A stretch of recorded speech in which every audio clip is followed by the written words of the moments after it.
Welcome to lesson 3 of sequences and series, year 2 pure mathematics. And now we've established what an arithmetic sequence is and an arithmetic series, we're going to move on to a different type of sequence today. Well, you're going to have a look in some detail at how to classify sequences, but that will be an activity more for yourselves as students. And what we're really going to focus on in this video is the nth term of a geometric sequence. So you'll understand the idea of what a geometric sequence is. All right, and as usual, there's various things you can revise or review before you go into this. Something you may want to look at is exponentials and logarithms as these creep into this topic. But more of the same, plenty of algebra and inequalities in this. And please have a look at the keywords. There's lots of new and interesting keywords in this particular section. Okay, so please pause the video, have a go at the warm-up questions, and then we will review them. Okay, so let's have a look at question 1 in the warm-up. What we're being asked to do here? Well, let's clear that. Clear the highlighter first of all. Simplify some fractions. Okay, well, there's various ways of doing this. If we have a look at question 1a, just as a separate calculation over here, you could write it like this: as 1/6 divided by 1/2. All right, and then you could apply your switch and flip method, which is perfectly reasonable. We explained in previous chapters why that works. So change the division to a multiplication, and you're allowed to do that as long as you flip or reciprocate the fraction. Okay, so to finish that off, so we'll change it to a multiplication and flip the second fraction over. And that's going to give you 2/6, which is, of course, 1/3. Okay, so that might be a skill we'll be using today. Another way to look at it, of course, is basically where the switch and flip method actually comes from. So if you look at the fraction and just consider the denominators in each of those fractions and think, what is the lowest common multiple of both of those numbers? Well, the lowest common multiple is, of course, 6. It's the lowest number in both the 6 times table and the 2 times table. Now, once you've got the lowest common multiple, which I'll just write down. In fact, I'll do it in green so it matches the highlighter. Lowest common multiple is 6. If you multiply top and bottom by 6 of your fraction, okay, notice that the top will clear. Okay, so you will get 1 divided by 1/2 of 6, which is 3. Okay, so it's 1/3. So that's another way of looking at it. For part B, you can do it exactly the same way, whichever way you prefer. So I'll just do the switch and flip method. So 1/18 divided by 1/6. Okay, so you can change the divide to multiplication as long as we flip over the second fraction. So this is 6/18, which gives us, the same value, 1/3. Okay, maybe that will be interesting or used later. And then for part C, well, let's just look for common factors here. Well, the A's are going to cancel straight away. And then we have r³ over r². Well, as you know, so it just simplifies to r³ over r². But then if I just write that out explicitly, r³ over r² is simply r times r times r over r times r, and then there's lots of cancellation here, so we're just left with r. Okay, I did that in a bit of a long-winded way, but you get the idea. Now, for question 2, we're going to write each of these as a single logarithm. Just recall, of course, that when you see this is ln here, this refers to the natural logarithm.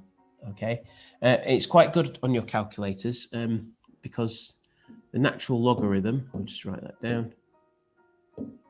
That's what the ln means. I know it's written in the question, but I just want you to be clear. On your calculators, natural logarithm is useful because you don't have to specify a base. I'll just show you. Let's drag this over here. Undo that. Smooth that. I'll just put the calculator over here so you can see it. Now then, go to menu. It doesn't really matter what you're on, but if you look at the natural log button here, which is the ln, it just avoids having to put in a base, which just saves a bit of time, I think. So the one on the left, you have to put a base in, which is a little bit more awkward. So if I just show you that you have to put the base in, you have to choose a base.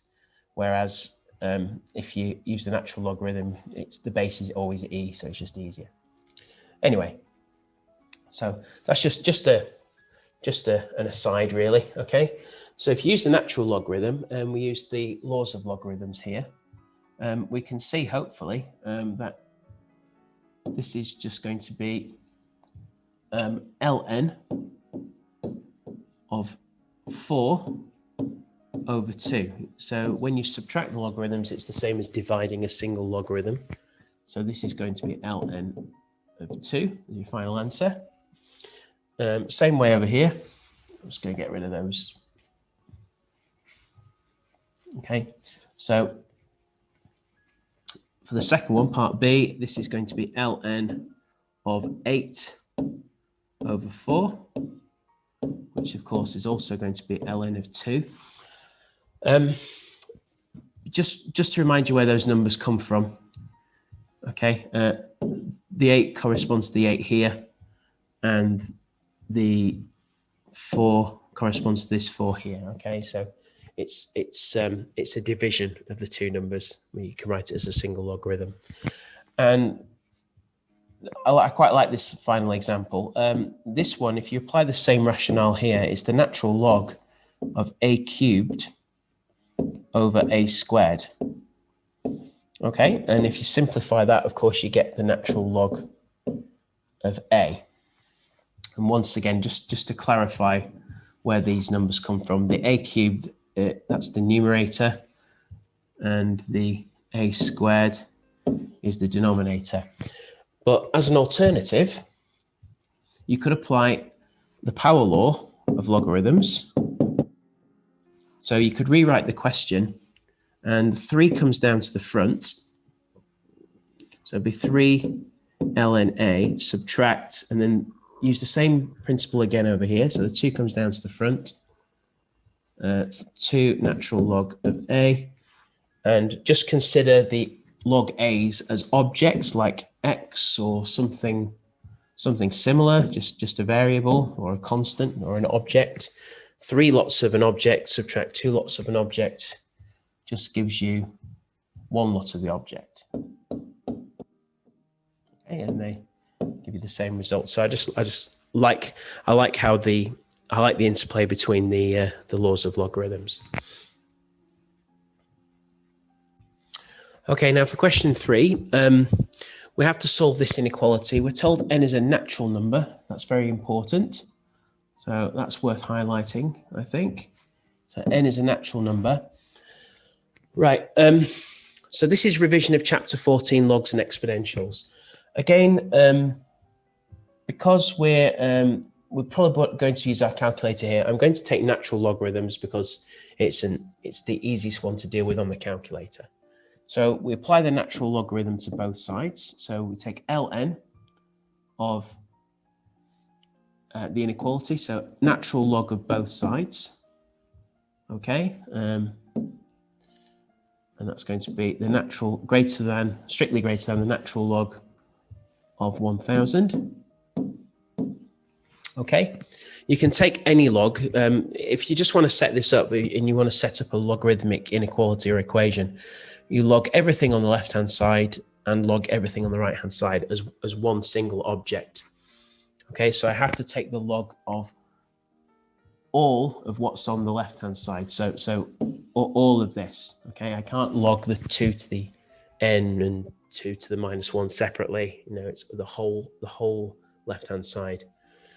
Okay, now we can apply the laws of logarithms, and this is the beauty of this. This is why we use them. So the power law means I can bring the n subtract 1 down to the front. So that's going to give me n subtract 1, and that's going to multiply the natural log of 2.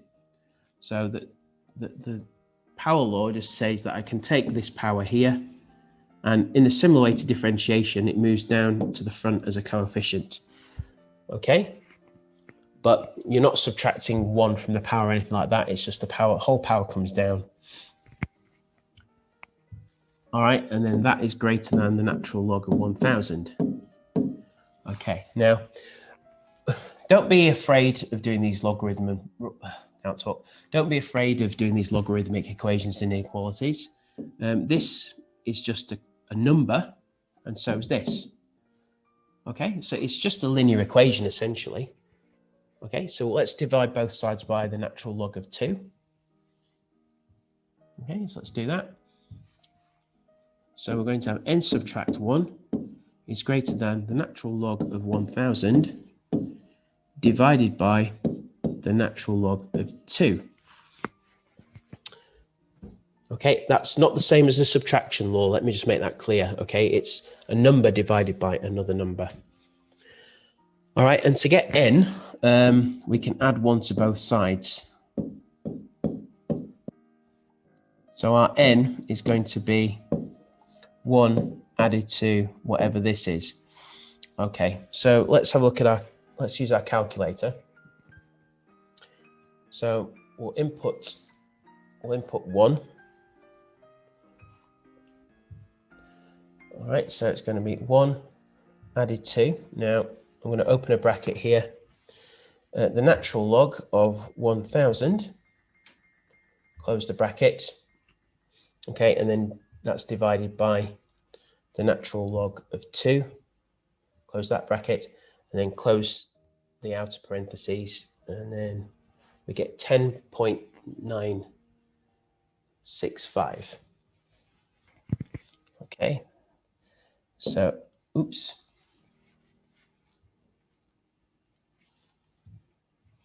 I'll show you that again. So it's 10.965, so let's say 10.97.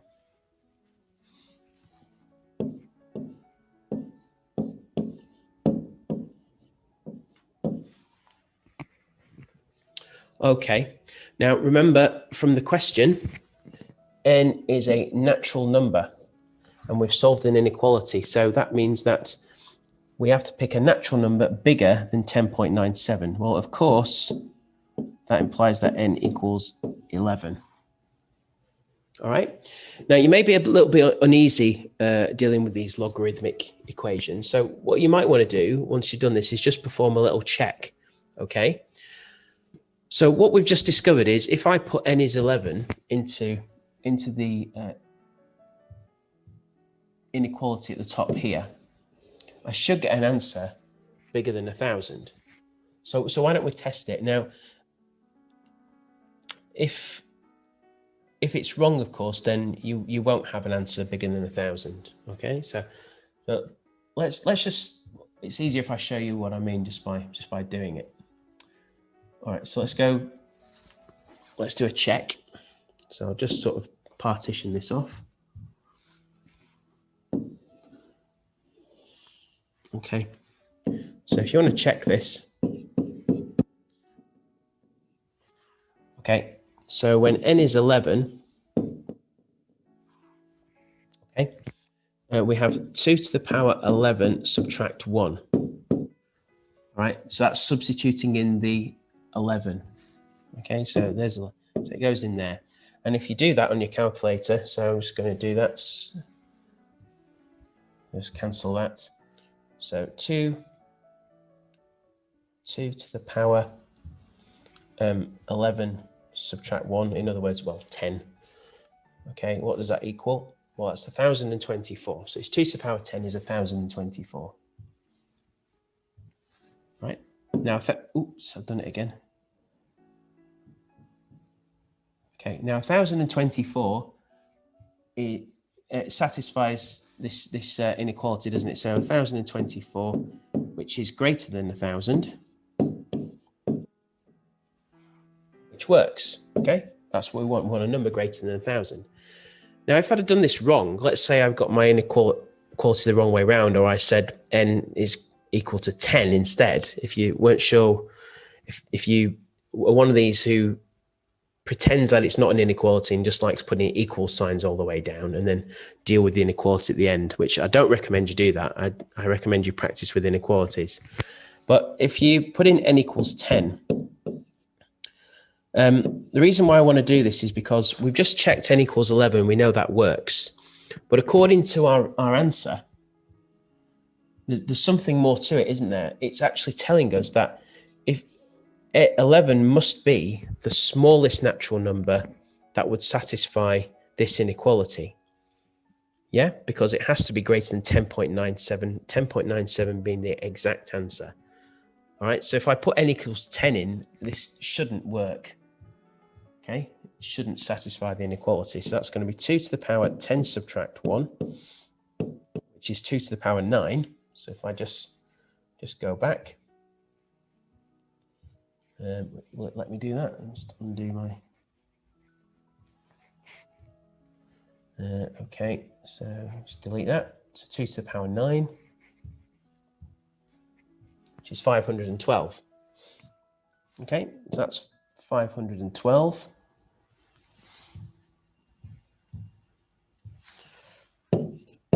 Which is less than 1,000. So it doesn't satisfy the inequality. So I know this works. Okay, now let's move on to the last question in the warm-up. So we're being asked to write the expression in the form 2 to the power y, where y is an expression in terms of n. Right, now the implication here, going all the way back to the work you did on indices back in year 1, and these are some of the sort of tougher questions. The implication here is that because it's written 2 to the power y, all of this must be 2 to the power something, okay? All right, it's got to be 2 to the power something. So we can write all of these as powers of 2. And in fact, we can. All right, let's have a look at how to do that. So I'm just going to get rid of that so it's not confusing. All right, now let's write everything we can as powers of 2. Well, we know 8 is 2 cubed, so that's good. And using the laws of indices, if I've got a power like this, it means I'm raising the numerator to that power and the denominator to that power. And we know that 1 to the power anything is just 1. So we've essentially got 2 cubed multiplied by 1 over 2 to the power n subtract 1. So we have a reciprocal. Now remember the rule about reciprocals. If you have 1 over 2 to the power, let's say n, for instance, it's exactly the same as 2 to the power negative n. And you know this from when you did differentiation and laws of indices. So what that means is I can now say, all right, well, this is going to equal 2 cubed multiplied by 2 to the power. Now it's going to be minus the power in the denominator. And this is where you've got to be careful. This is the power in the denominator. So I've got to write that power here in a negative form. So it's going to be minus n minus 1. All right.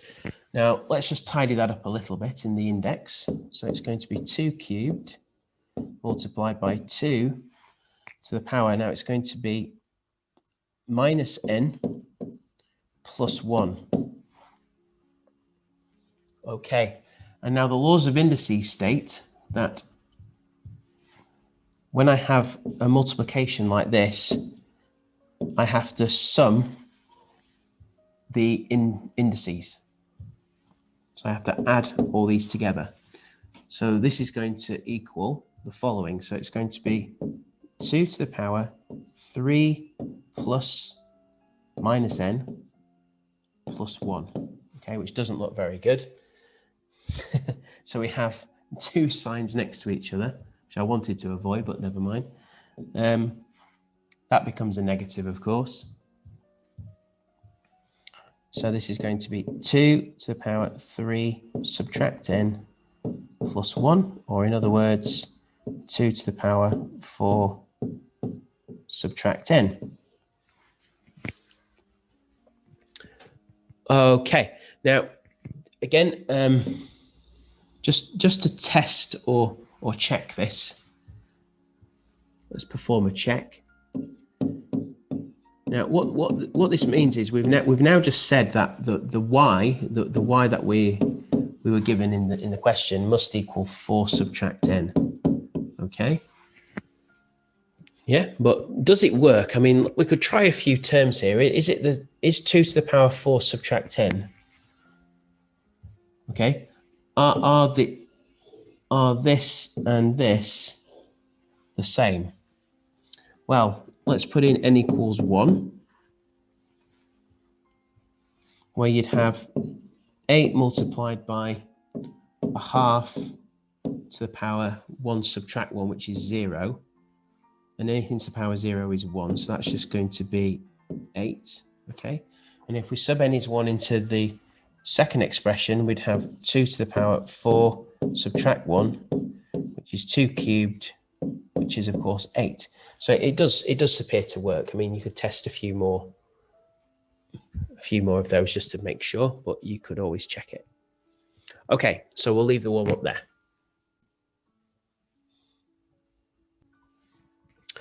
Okay, so to kick off this lesson, I've actually set an activity for you to do. I'm not actually going to go through the solutions to this because there are many different ways of doing this. So I just want to give you a broad outline of what I want you to do. What we've got here is a set of infinite sequences. So they all end in ... essentially. They could go on forever, theoretically speaking.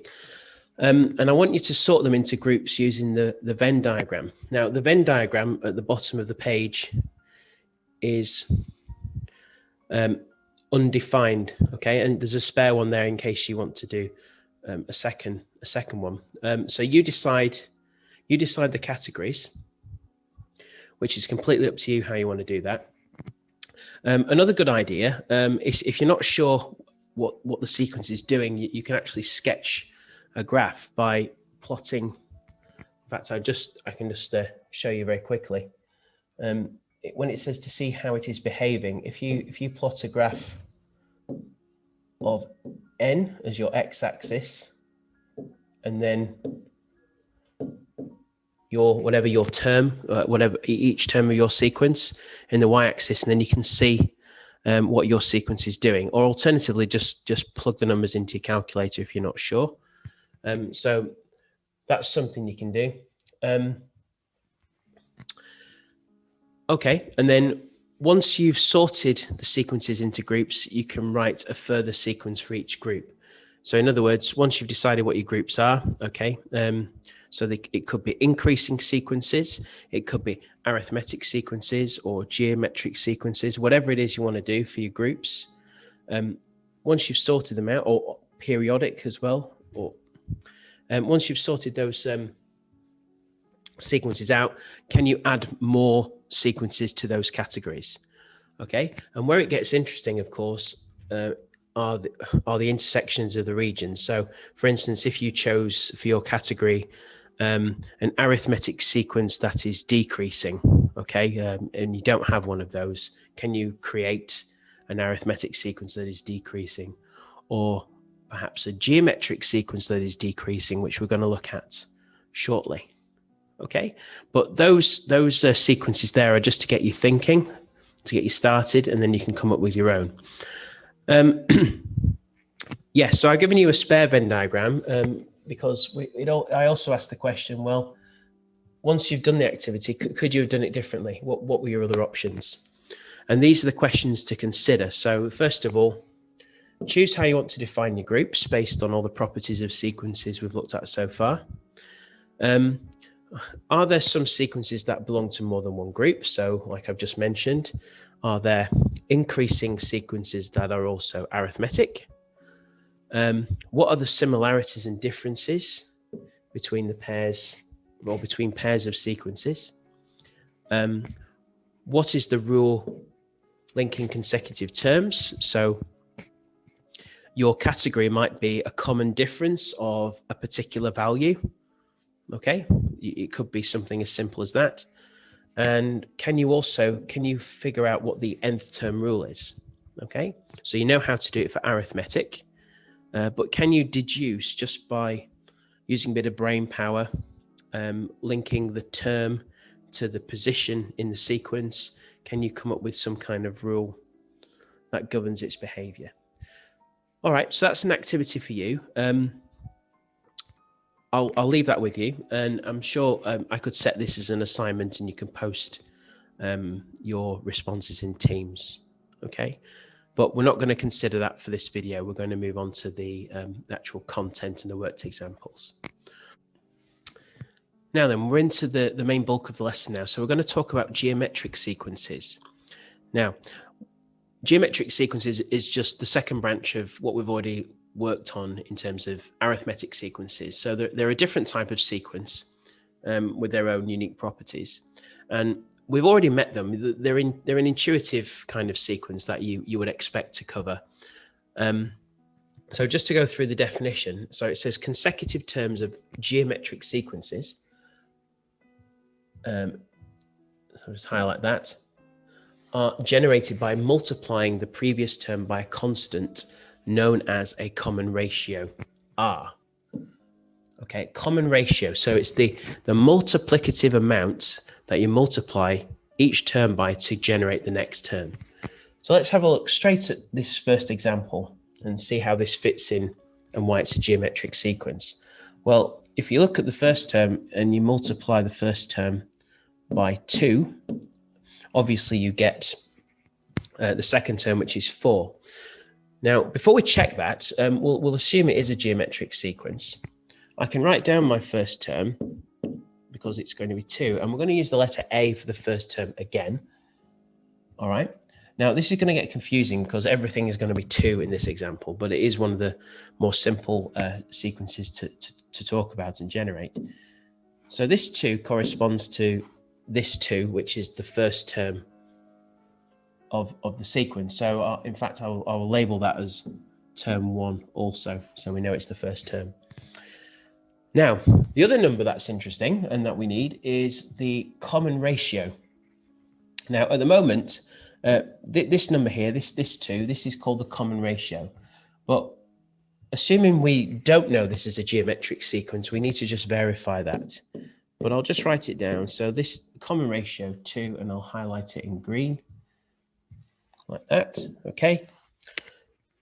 So we have 2 numbers that play a key role in generating the sequence. And just to verify that this is a geometric sequence, I should, to generate the third term, multiply the second term by 2. And then similarly, to get the fourth term, I multiply the third term by 2. And then the fifth term, I multiply that by 2.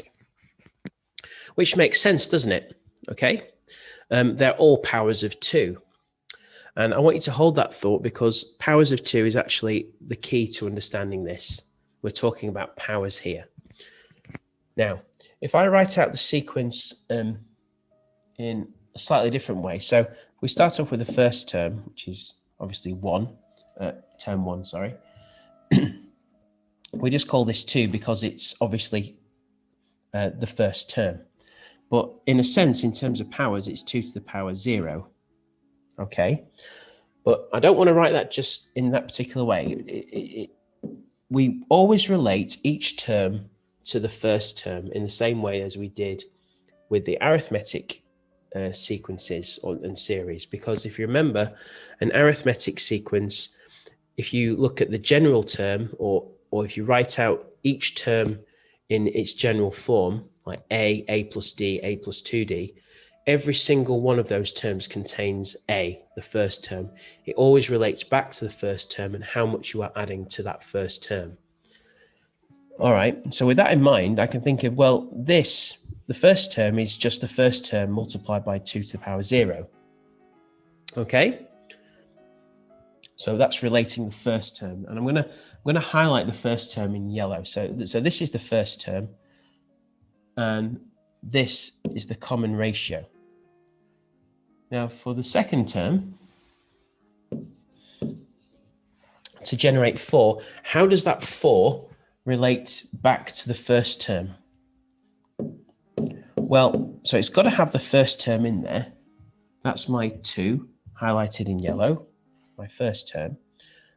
But to generate 4, what am I multiplying it by? Well, I'm multiplying it by my common ratio.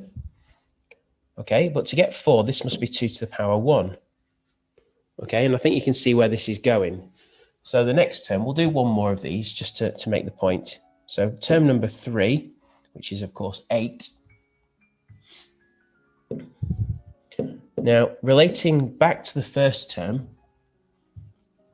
which is what this 2 represents, and multiplying by the common ratio, so I'll just shade that in as again. What do we get? Well, we're multiplying it by some power of the common ratio. Now I need to create 8. So I need 2 multiplied by 4. So the only way to get 4 is to put a power of 2 here. Okay. And so on and so on. So I think you can see the pattern. I hope it's clear. And obviously that 2 there relates to the common ratio. So we seem to be talking about powers of the common ratio in this instance. All right, now if we go over to example 2, if this is a general form of a sequence that we can actually talk about in general terms, then I must have, again, the same ideas moving forward. So I must have a first term that I can relate to every single term in the sequence. So in this case, it's a half. Okay, so I'm just going to highlight that. So that's what corresponds. So that's how they correspond, I should say. So this is the first term here. And then I have to look at what is linking my first term to my second term, and so on and so on. Well, to get from a half to 1 over 6, well, I must be multiplying by a third. And how could I deduce that? Well, if it's not clear, simply do 1 over 6 divided by a half, which you did earlier on in the starter, in the warm-up, and you get a third, okay? You can do it on your calculator as well. You could also just check this now to see if I must be multiplying 1 over 6 by something to get 1 over 18. And obviously the easiest way to do that is to take my 1 over 18, divide it by 1 over 6. And of course, I'm going to get a third. Again, that just verifies that I'm multiplying by a third each time. Okay? And you can check the others. So obviously 54 is 3 times 18, and 162 is 3 times 54. All right, so let's just write a few of these out and see how it pans out. So term 1 is of course a half. Okay, and I'm just going to write down what this ratio is. It appears to be a third. So we'll highlight that in green. Okay, so that's what, okay, so this is geometric. So the first term, well, does it have the common ratio in it? Well, in example 1 we did, okay, but to generate a half, I must have a power 0 common ratio. Okay, that will give anything to power 0 is, of course, 1. So I must be multiplying my half by a third to the power 0. For the second term, again, we've always got to relate it back to the first term to be consistent. Now, what power of 1/3 do I need? Well, I need to generate a sixth. So it must be a third to the power 1. Okay, and we can see the pattern emerging, can't we? Okay, as long as we have a common ratio, we can always relate it back to the first term, and we're multiplying that first term by powers of the common ratio. Okay, because you're multiplying by the common ratio every single time, so you are generating powers of it, if that makes sense. So a half for the third term. Now, this time we want 1/18. And it won't take you long to guess that you'd have to square the third because we would need 2 and 9 in the denominator. Okay, and this, of course, will carry on. So we seem to be onto something here. Now, let's see if we can generalize these ideas. So I'm just going to scroll down. Let's form a general geometric sequence. Okay, so I'm going to clear all this. Now, in the same way as we did with the arithmetic sequence, we need to just be clear about the notation. So first term is called U1, but again, that's not set in stone. I've seen T1 used, lowercase u used, or lowercase a.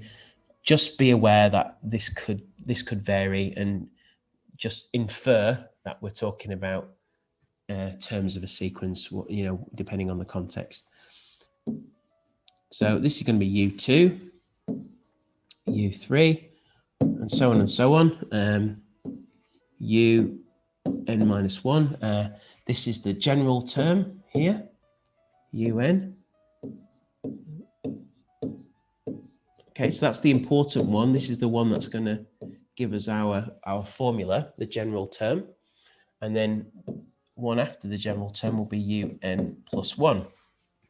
Okay, now going back to the example, what happened? Okay, how do we get from the first term to the second term? Well, we have to have the first term in there, and we multiplied it by the common ratio.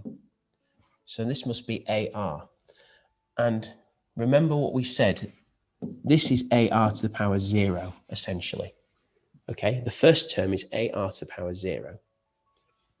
The second term is, of course, AR to the power 1. Okay, but just to be clear, you'll very rarely see the first term written as AR to the power 0. It will just be A on its own. So that's just for your notes so you understand the concept. Now, the third term, as we saw in our examples, we saw that was AR, and then it was the squared form of the common ratio. Now then, we'll put the dots in.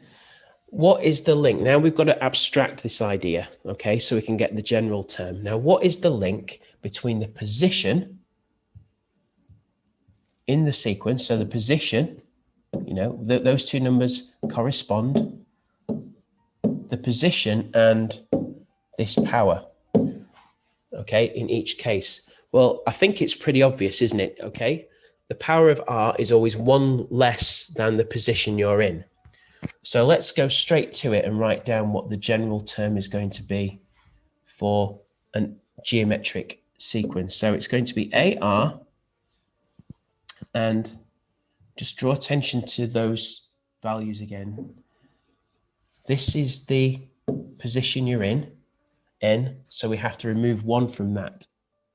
So this is going to be AR to the power, right on the important part, AR to the power N subtract 1. Okay, and that's the general term of a geometric sequence. In fact, we can write this below before we just finish off the table.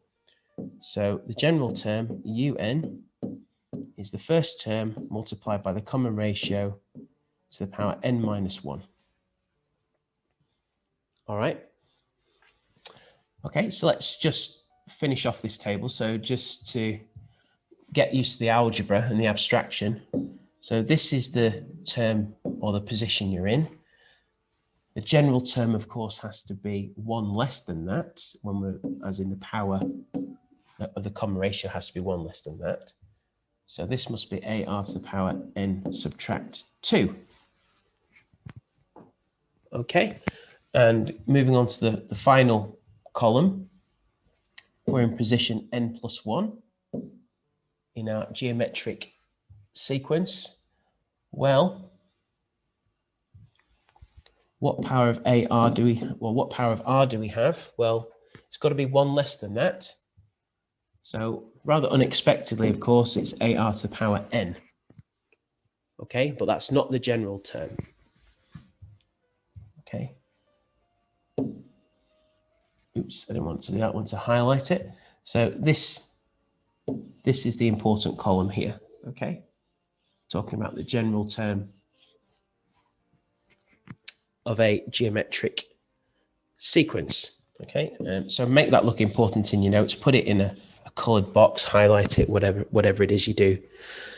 Okay, so now we've got the formula for the general term of a geometric sequence. We can now do some worked examples. All right, so let's have a look at the worked examples for geometric sequences. So for question 1 or example 1, we have to find the nth term of this particular geometric sequence here. Okay, so it's an infinite sequence, of course. So it starts at term 1 and then goes on all the natural numbers up to infinity. Okay, just as an idea, of course, infinity isn't a number. Right, and then it says, give your answer in the form 2 to the power y, where y is an expression in terms of n. Now then, let's just refresh our memories. We've just written down the definition, but let's write it down again while we get used to this. Again, you don't need to remember this, but it's given to you in the formula booklet, but it's really, really worth remembering it so you can use it effectively and fluently. So that's the general term. Now, obviously, we're going to need to identify A, the first term, and the common ratio. Well, it couldn't be simpler, could it? Okay, A is obviously going to be 8 in this instance. It's staring at you. Now, the common ratio, well, to get the common ratio, it's quite easy. If you compare the second term to the first term, that would give you the common ratio. But similarly, if you compare the third term with the second term, that will also give you the common ratio. And you can go down the chain. Now, notice I'm just writing down equivalent fractions here, okay? I can do that because I know this is a geometric sequence and the common ratio is the same for every single term moving on to the next.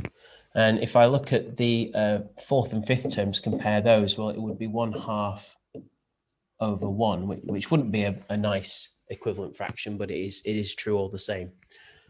So my common ratio, R, is going to be 1/2.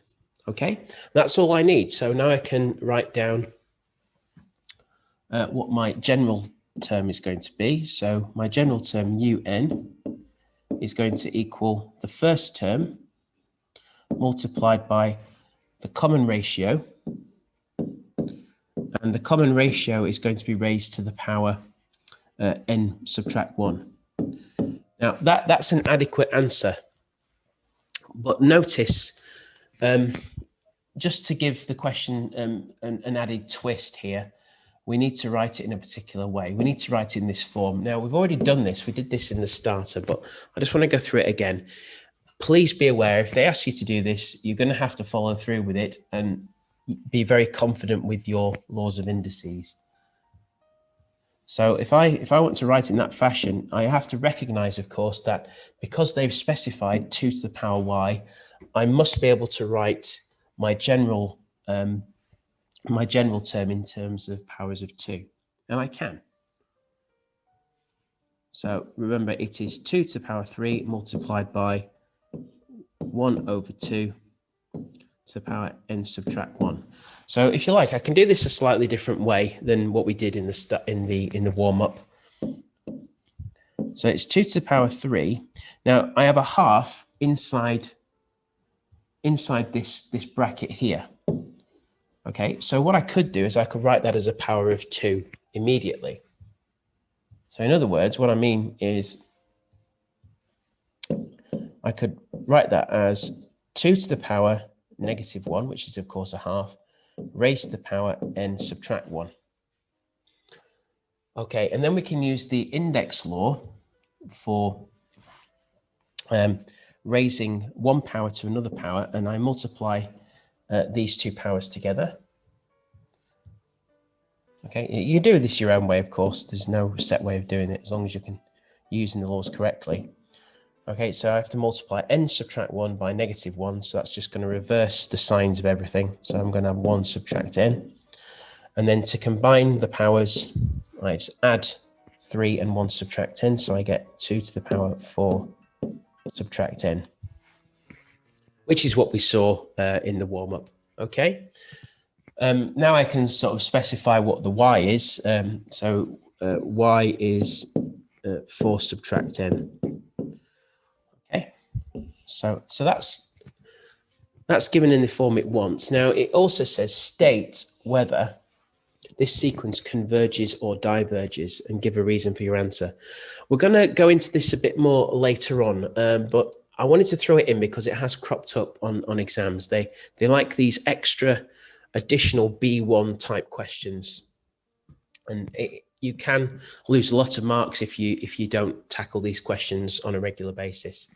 So for part B, let's just see what this is actually referring to. Well, does it converge or diverge? Well, converge or diverge. Well, we haven't defined convergence and divergence for sequences, but you can probably guess or come up with some hypothesis, some conjecture for this, because if it converges, what we are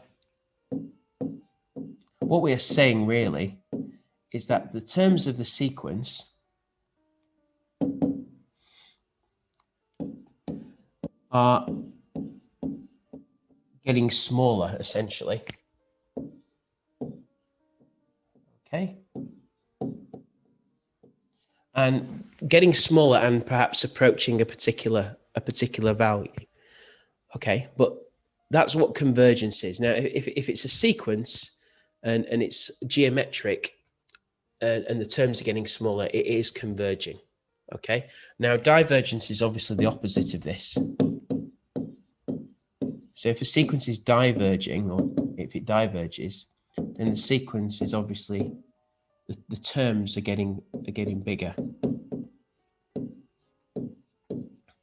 And the principle driving this is of course it's governed by the common ratio. Okay, that's what's driving this. So if we look at the common ratio, we can usually tell whether the sequence is converging or diverging. Right, now, again, we'll go into this a bit more later, but we can tell just from the general term whether this is going to converge or diverge. All right, and let's test for convergence.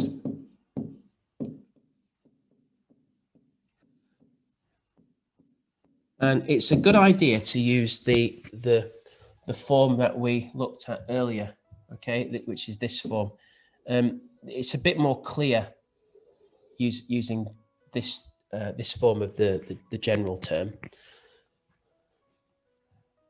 And what you need to do is just think, what would happen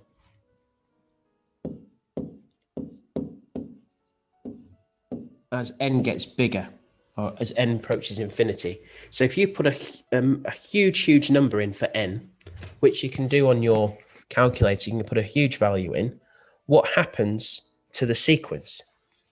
Okay, well, we could take limits here. Now, if we look at the limits as n approaches infinity for this sequence, so it's 8 multiplied by 1/2 to the power n subtract 1. What is going to happen?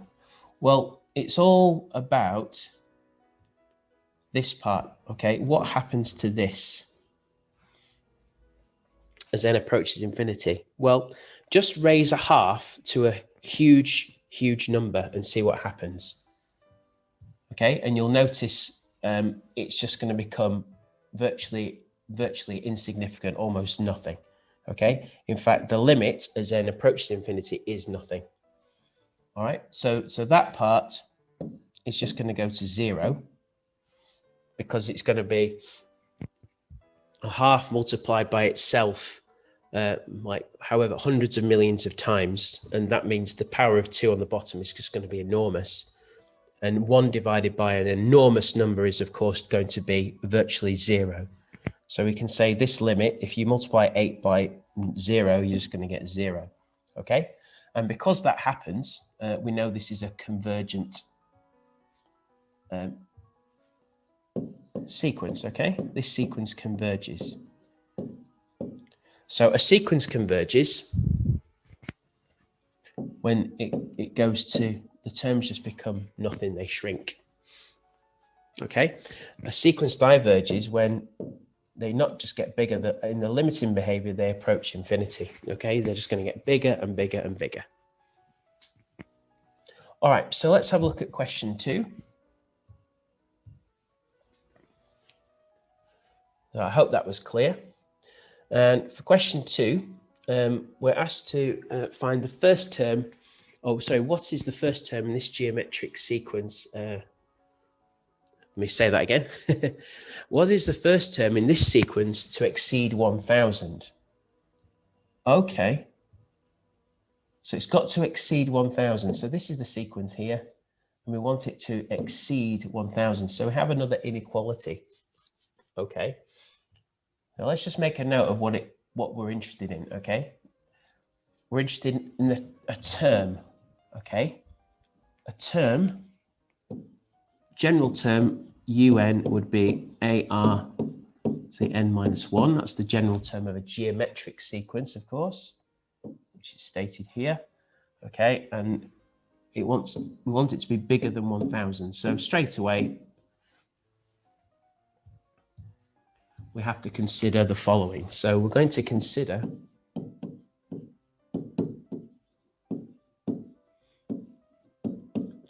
when un is greater than 1,000, i.e.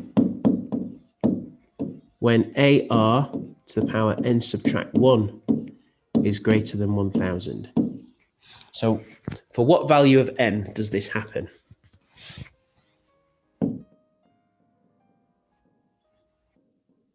So we have to find n. All right, so let's have a close look at the sequence. So the sequence 3, 6, 12, 24. All right, so the first term, let's write down all the information we know. So we know that the first term A is, of course, 3. Okay, there it is, the first term staring at you. Okay, common ratio. Well, let's just do a little aside over here for the common ratio. Well, it should be comparing one term to the next as a fraction or a ratio even. So 6 divided by 3 would be the second term compared to the first. That should equal, if it's geometric, 12 over 6, which again should equal 24 over 12. And if it's true, these should all be equivalent fractions. And indeed they are, aren't they? Okay, so it's simply just going to be 2. Okay, it's a common ratio of 2. So let's write that down over here. So now we're in a good spot. So now we can put these numbers into our inequality here and hopefully solve for n. So let's do that. So we're going to put these in. So we're going to have a, so that's going to be 3 multiplied by 2 to the power n subtract 1. And that has to be greater than 1,000. And I just want to stress something as well. When when you're writing this, of course, it's where the r is 2. It's just the common ratio that's being raised to the power n subtract 1, not the a as well. A is a coefficient or a multiplicative value multiplying your common ratio. Okay, so the first term, the a, is not being raised to any power. Okay, I just want to make that clear. Now then, let's progress with this. So let's divide both sides by 3, and not write in that pen. So 2 to the power n subtract 1 must be greater than 1000 divided by 3. Now I've not multiplied or divided by a negative, so the inequality stays as it is. Now the thing we want, that value n, is in the power. Now we're going to have to take logs here. I'm going to use natural log because that's the easiest one to deal with on the calculator. So I'm going to take natural logs of both sides. So ln to the power 2 lots of n subtract 1 must be greater than the natural log of this fraction on the right hand side. So that's 1000 over 3. Okay, now we can use the fantastic power law. So this can now come down to the front, which is great. So this just comes down to the front and becomes a coefficient, okay? And the power is just going to be 1, essentially. So it literally just migrates to the front for reasons that I won't get into just now. So n subtract 1 multiplying log 2 is greater than the natural log of all that stuff again. Okay, now again we've got we've got a constant on the left hand side, log 2, and don't be afraid of this. Okay, this is just a number. Okay, it's not a nice number, but it's a number. It's about 0.6. It's positive. So again, if we divide by the natural log of 2, it's not going to affect the inequality in any way. So you need to consider that when you're doing logarithms. It does become important when we get to more advanced questions. So n subtract 1 must be greater than the natural log of 1000 over 3, and all that is divided by the natural log of 2. Okay, now I'm just going to move up here. Okay, you've got plenty of room on this question. So now to get n, of course, n must be greater than, and then we add 1 to both sides. So it's going to be 1 plus the natural log of 1000 over 3 all over the natural log of 2. Right, okay, so we can input this into our calculator. Let's do that. And just move this so it's not in the way. If I can, there we go. Put this down here. Okay, let's just clear all that. So on your calculator, just move it up here again. So we have 1 plus, now I'm going to use brackets here so to make it safe. Okay, I'm going to open a bracket, and then I'm going to open another bracket, and then I'm going to put the natural log of 1000 divided by 3, close that. Okay, now that's the numerator, so I'm going to close the numerator, and then I'm going to divide that by the denominator, which is the natural log of 2. And I just like to use brackets just to be extra safe here. Okay, close that, and that's going to give me 9.38. So back to this, so that means that, let's go back. So that means that n has to be greater than 9.38. Okay. Now, just again, just always be conscious of this. This is very important. N is a natural number. Okay, we're talking about the position in a sequence. Okay, so that means we have to find a natural number that is bigger than 9.38, which we can do. So this implies that N must equal 10. That's the first natural number that is bigger than 9.38. Okay? And you might want to just check your answer. So we want to check whether this N equals 10 gives us the correct answer. And I would strongly recommend you do this while you're getting used to it. So let's check our answer. Okay, so if N is 10, then if we substitute that in,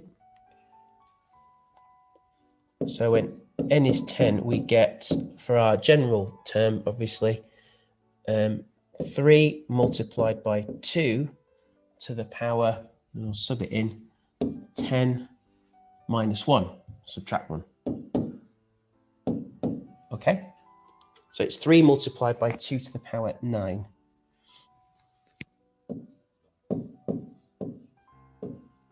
Now, does that exceed 1,000? Well, let's have a look on our calculator.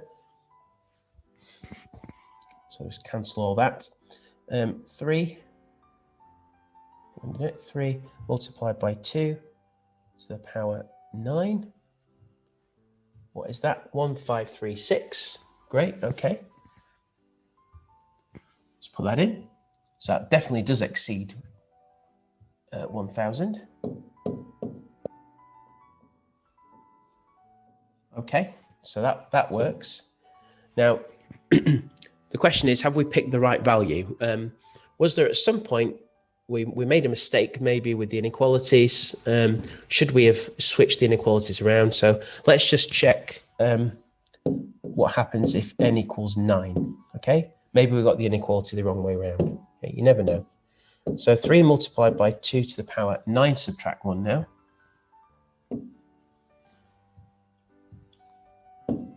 Okay, which is 3 multiplied by 2 to the power 8.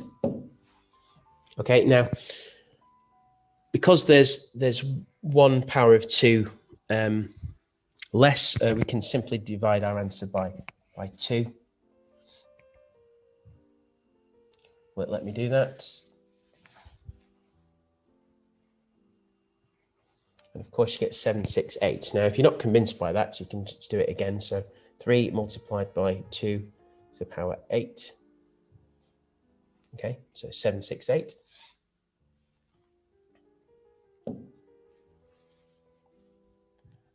It all fits together. So that's 768. Now, that clearly does not exceed 1,000. So it looks like we've got, because we've increased the value of N just by 1, okay, we've clearly got the correct answer here. Okay, so let's move on to worked example 3. Okay, so in this worked example, we're told the second term of a geometric, so it's the second term of a geometric sequence is 4, and the fourth term is 8. Okay, and we also know that common ratio is positive, so it's just worth, isn't it, just making notes here. Our R has to be positive. All right, good. And we're told it's geometric, so we can use all the general terms and everything. And we have to find the exact value of the 11th term in the sequence. And we have to write the answer in a particular way. Well, what information do we have? Well, we know that the second term, which is U2, is equal to 4. Okay? And we also know that the fourth term, U4, is equal to 8. Right.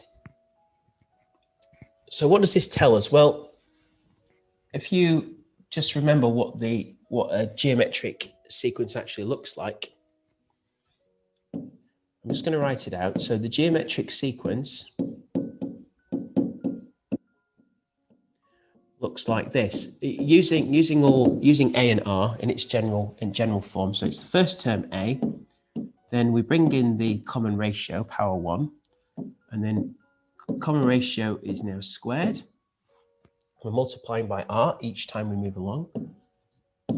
AR cubed, okay, and so on and so on, all right? We know that the first term is A, this is the second term, and the term that you're in, the power of R is always 1 less than that term, or that term that you're in, or that position. So in position 2, the power of R is obviously 1. In position 3, the power of R is 2. And position 4, the power of R is 3. So we can use this information in this question. It's all there waiting to be used. So U2, that would be this one here. This is U2, okay? That's U2. I've just muddled up the I've mixed up the highlighting from the question up at the top, but never mind. And U4, that's this one, okay? That corresponds to this one. So that's really good. So that means I can write down 2 equations now. Okay, so we now know that AR must equal 4 and AR cubed must equal 8. Right. Okay, we'll call this equation 1, or call it A and B because we'll call that equation A, we'll call that equation B. How are we going to find, first of all, the common ratio and the first term using these 2 equations? Well, we could make a substitution, but we could also, and we've used this idea in every single question so far, we could actually divide the terms. Now, I'm just going to write this out. So what I'm going to do, I'm going to do equation B divided by equation A. In other words, divide the 4th term by the 2nd term.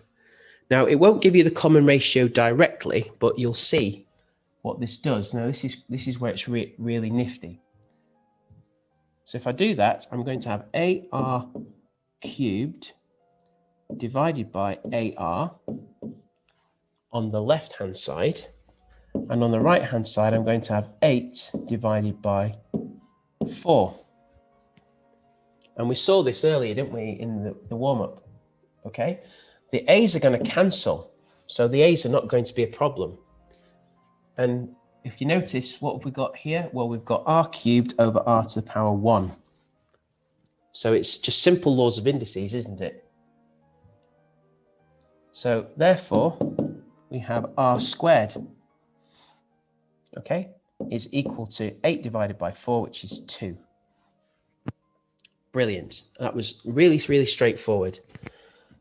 Therefore, R is going to equal the square root of 2. And why have I not taken plus or minus root 2? Well, going back to this up here, we are told that the common ratio is positive. So I've taken the positive answer. There it is. So we've got R. Now we need to find A. Well, okay, we can sub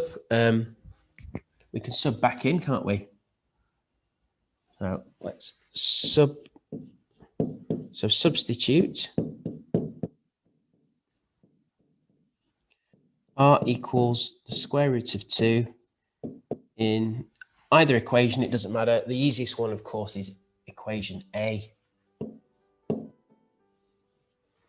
Right, so we can do that quite easily. So A multiplied by R, which is root 2, is going to equal 4. Okay. All right, so let's do this. So A is going to equal 4 over root 2. I'm going to keep everything in terms of square roots because I didn't mention this earlier, but if you read the question, we're going to have to give our answer to the 11th term, which is the aim of this question. We're going to have to give that in terms of root 2, as a multiple of root 2. So I'm going to keep root 2s throughout this.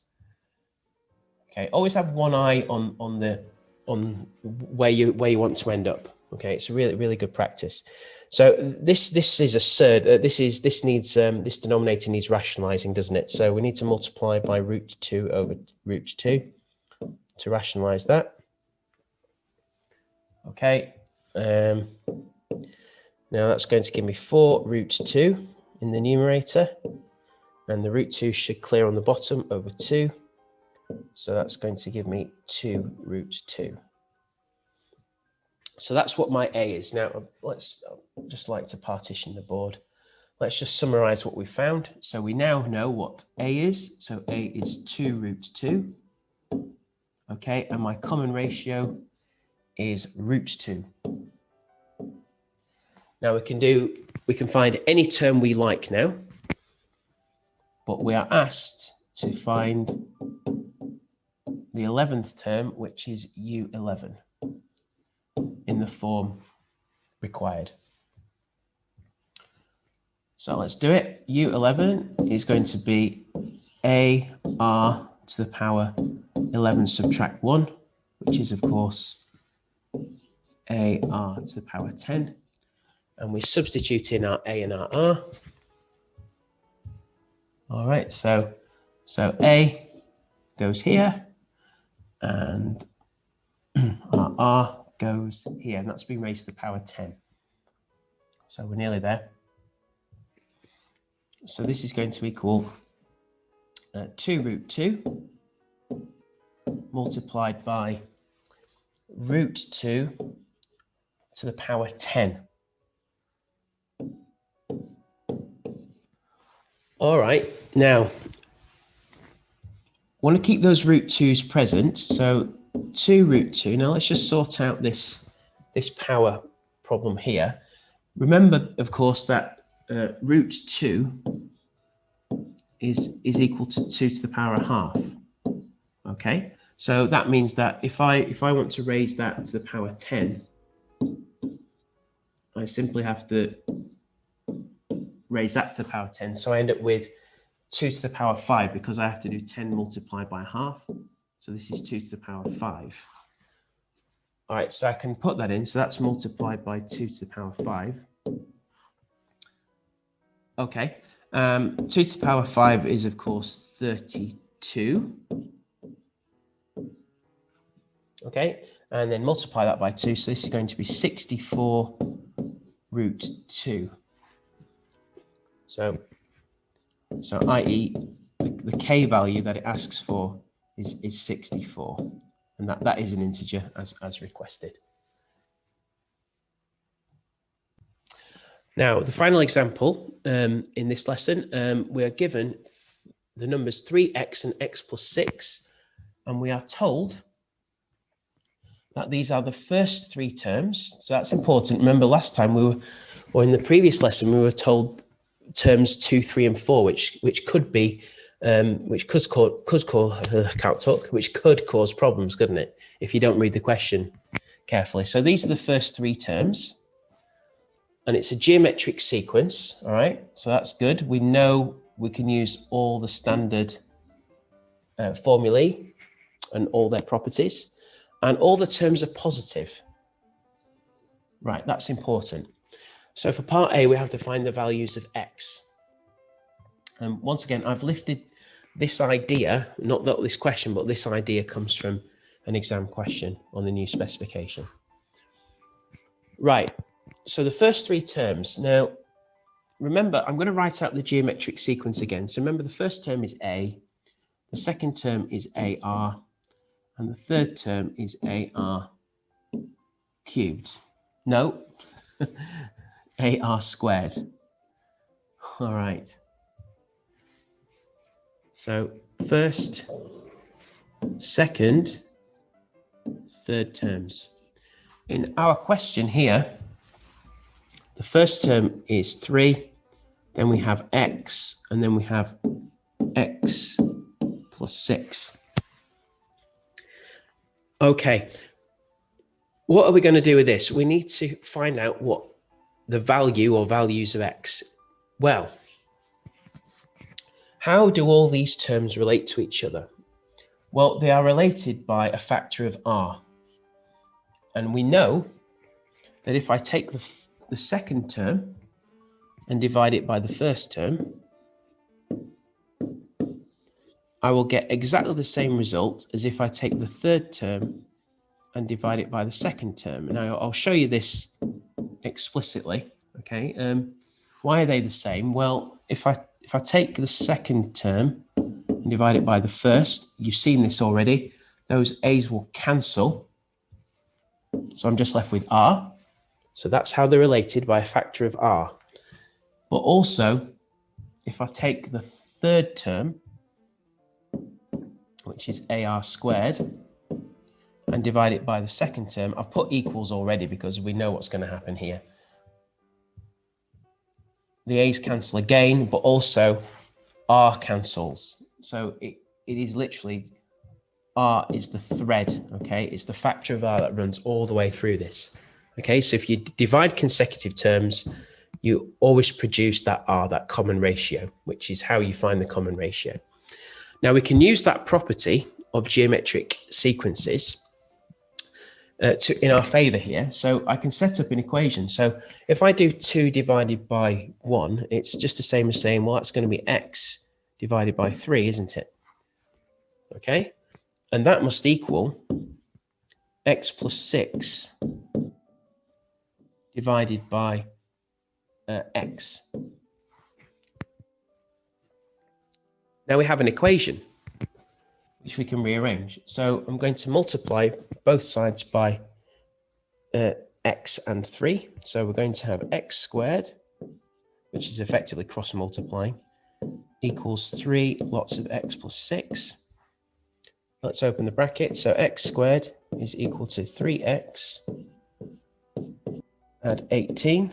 Okay, let's bring everything to one side. It's a quadratic.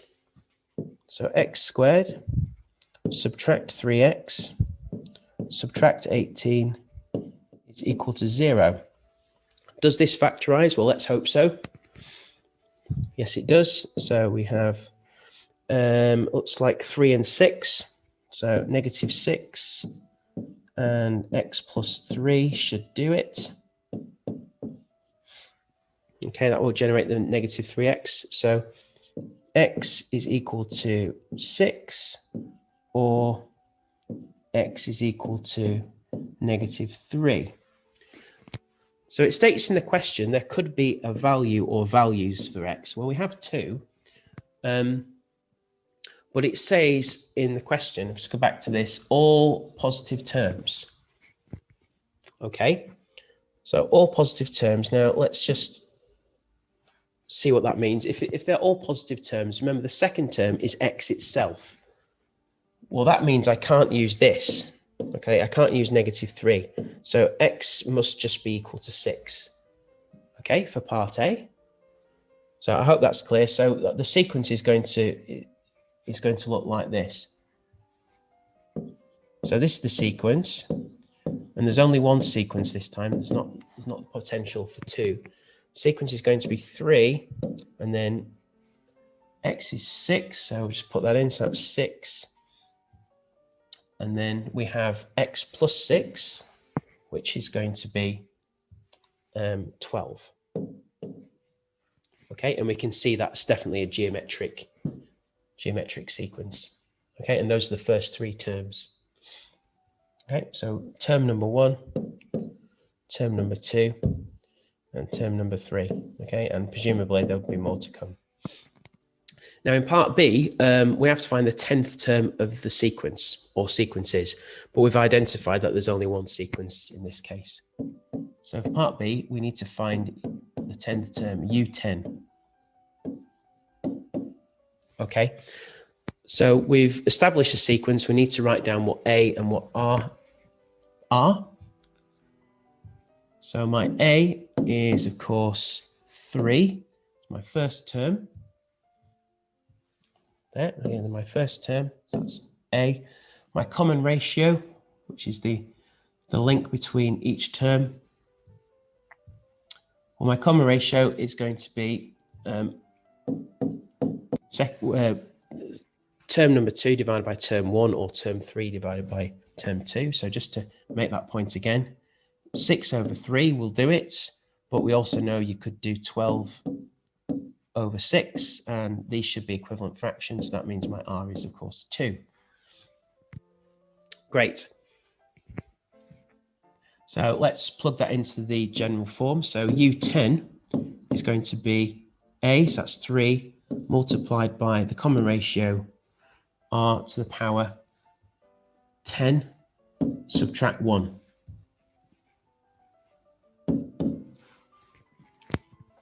Okay.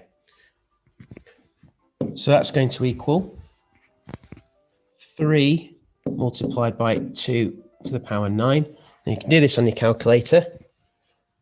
I won't use the calculator. I'll trust you can do that. So that's going to give you 1,536.